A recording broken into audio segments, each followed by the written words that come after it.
Hello there and welcome back to Simon Outdoors. Yesterday I spent a lot of time on designing a trigger and catch for the spear gun, and I spent 7 hours doing this, not just on the cardboard. What I came up with first was this little trigger. Well, what I did, I drew round the wooden end of the spear gun on here, and then I drew strips of the aluminium bar that I got left. I'm just taking more rubbish out my puppy's mouth. Kids had left bottles. I drew around the strips of aluminium that I found behind the shed, so when I design the shape of the trigger mechanism, I know I can get it out of the metal bar. Excuse me, I'm just going to have to get the dog out the conservatory. That's better. She's going to end up knocking stuff flying. So yes, I put the frame on here, drew round it, marked out roughly where the channel starts, and started roughly drawing this. And I thought, well, once I've got my finger onto here, you can see I did that little mark there. That's where the top of my finger is. So the little dotted line is where it was going to sit on here. But then obviously by designing it and moving it and thinking, well, that's not quite right, because I came up with that idea and I came up with this catch, this one here. And I thought, well, once this trigger moves back, that's going to fly up and hit this, so this is no good. So I came up with this one,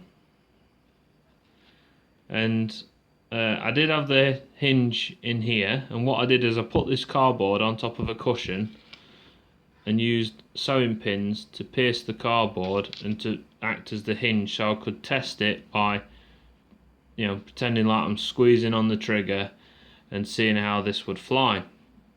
So I'd got it so this trigger mechanism, you know, I'd squeeze the trigger, this would fly up, you could see it would release the string then, but there's nothing to stop it from basically just, you know, spinning all over with the force of it firing out. So that was a problem.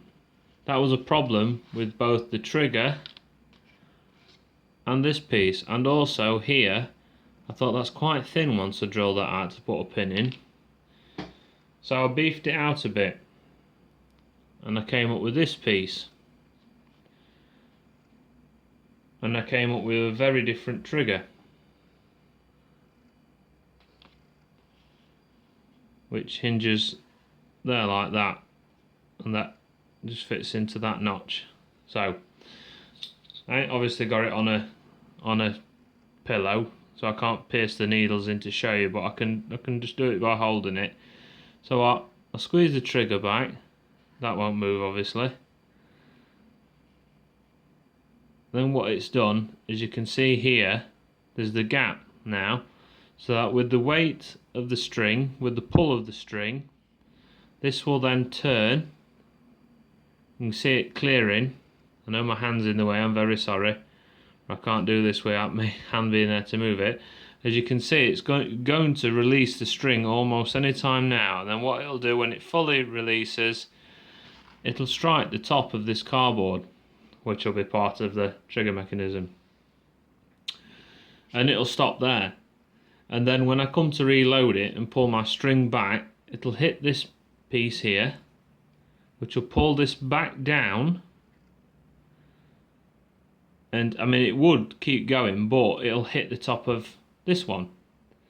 And also I'm going to put a spring here. You can see I'm going to connect it, and I found one spring I've got that's probably suitable. This one, it's quite soft, so I think that'll work. So after designing this yesterday morning, I took those two cardboard pieces out. I got the aluminium, which I was thinking to myself this will be really easy to cut out and file, and it was an absolute nightmare, to be honest, totally truthfully. Then I thought, oh, I can use a sander and speed it up.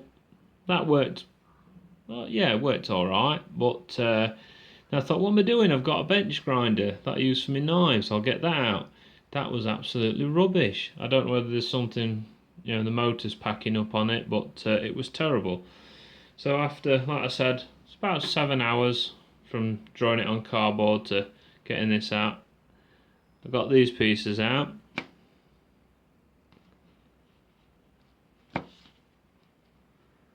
And you see, it fits on the card just like that. But you can imagine it's got to, let's find that little hole there. Obviously there's a bit more rattle in it because I've drilled the holes out bigger than what the pins are.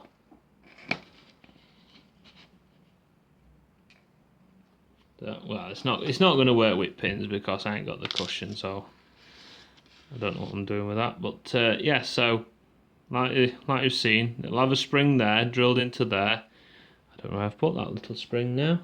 Oh, it's here. So one of these little hooks is going to hook through into there, like that, inside the body, then going through a pin to secure it. So I'll squeeze this back, and the weight of the string with the pull of the elastic will make this turn. Obviously I've got to keep my finger down, because otherwise it'll stop on that piece there, and that will slide all the way up this groove here and hit there and fire. And then obviously the trigger's trying to pull back tension, so when I pull it back the trigger will come back again, and I've got to really pull that back so that this comes out enough, because what I don't want it to do is, like you've seen here, when I'm pulling it the trigger could sit there, so I've got to pull it right back so it pivots and sits back into there. So I know I've seen this done in a 3-piece, but I tried to do it in a 2-piece, and I think this will work. So the next step is, where I've marked these little pinholes here where it's going to pivot, I need to cut this out on the card, drop this exactly on the same place of the wood, and mark the pivot points, drill them out with a pilot drill bit. Then I can mark onto the wood where I need to mortise in to put this in, and just mortise the bottom part of here so I can get the spring in. Once I've fitted this trigger, I don't know what I'm going to use for pins. I probably should, I used the smallest drill bit I'd got. I'm thinking rivets, when you use a metal rivet and you get the little piece of metal pin left, using that, or a nail. I'll have a look for that.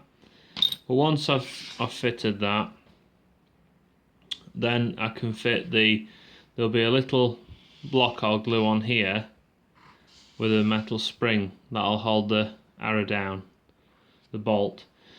I have ordered some, but they're very tiny, and I'm worried that once it fires, the crossbow bolts, because they're for a pistol, might just fly off and take off like the Concorde, rather than going all the way down the spear gun.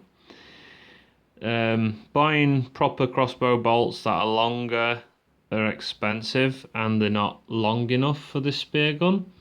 So I'm debating dowel, 9mm dowel, but then that's going to be expensive. This is for fun. Obviously it's already cost me about £6-7 for the elastic. The bolts were about £3, but I might use them in a pistol crossbow. I might make another one, but a pistol version, and shoot those arrows for a bit of fun. So yeah, it's only cost a few pound at the minute, and obviously I've made it myself. So I think I'll be making my own arrows. Like I said, I'll go and find some saplings and make some arrows out of them. Make my own tips and fletchings, and with it being longer, I can make them the length I require. They'll hopefully not take off like I thought they might with the shorter ones, and they'll fly straight. So next week the TheraBand should be coming. I've got some paracord. So what I'm going to do is when I pull the two pieces of TheraBand back, there'll be a loop, paracords in the ends of the TheraBand with a knot, and then like try and band it round so it doesn't pull out the end of the tubing. That will then come onto here and lock, but also where it knots into the TheraBand, I'm going to put a second piece of paracord going straight across. That piece will sit behind the arrow, which will be in this groove here. So when it releases here, it releases the back end of the paracord, which opens up to the two rubbers, and there'll be a piece going across here which will be sitting at the back of the arrow, and that will send it straight off. Because what I don't want is to be pulling it back, locking it, and then when I pull the trigger it's flying forward on its own and then hitting the arrow, as I want it to push the arrow. I believe it'll be more stable that way. Spear guns are also done similar, but their strings I've seen fasten into the arrow itself, the bolt, and then the trigger mechanism just holds the bolt. So but yeah, we're getting there. My wife said yesterday, why are you doing it now? You've got a month before the next bushcraft meeting. But I was like, well, it takes time to do this, and I want it done so I can have a play with it first, really.